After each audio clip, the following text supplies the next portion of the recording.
Je suis le promoteur du projet Inducteur d'alerte. Ok, parle-nous de ce projet-là. Ça dit quoi, ce projet?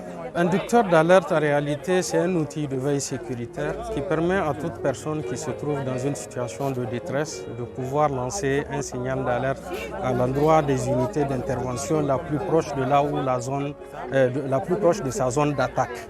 Voilà, donc pour le moment, cet inducteur-là existe en 3 formats. Il y a le bracelet connecté que j'ai présentement à la main et que j'ai présenté dans le cadre de la compétition. Il y a la bague, la bague connectée qui est présentement en phase de conception et de développement. Ensuite, on a l'application qui est déjà disponible.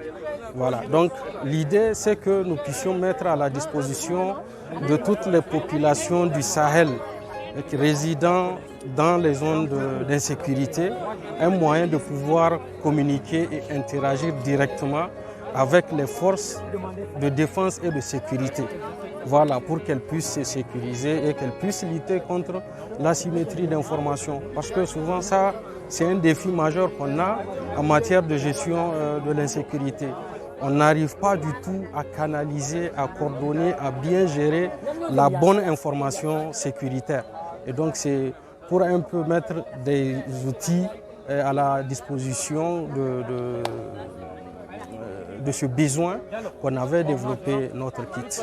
Et comment les autorités voient un peu cette initiative-là? Les autorités étaient très dépassées parce que d'abord, elles ne s'imaginaient pas qu'on puisse avoir la capacité de développer de telles technologies.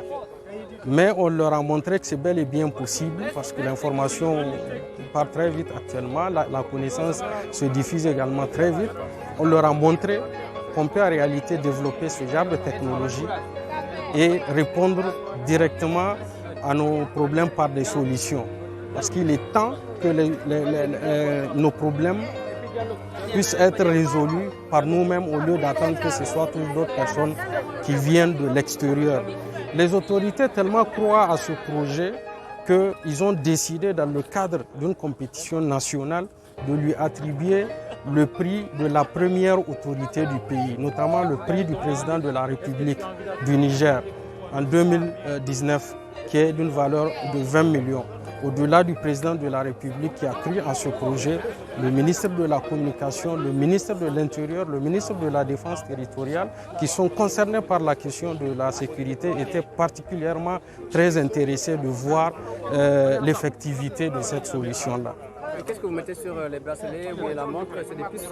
Non, il n'y a pas de puce. On a utilisé une technologie qu'on appelle Arturo pour pouvoir développer ça.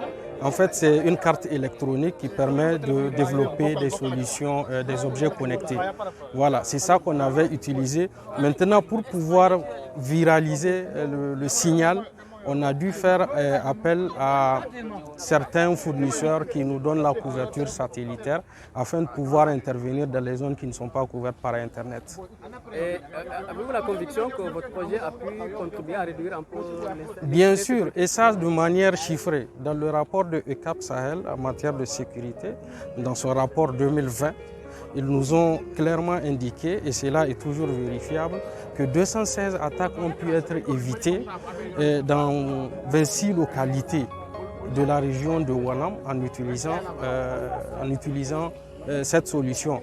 Je précise qu'à ce niveau, c'était encore en phase d'essai. C'est en phase pilote, on était en train de l'essayer. Ce n'est pas encore totalement optimisé. On attend d'avoir le retour d'utilisateur, l'expérience utilisateur pour davantage améliorer et adapter notre solution aux besoins du terrain.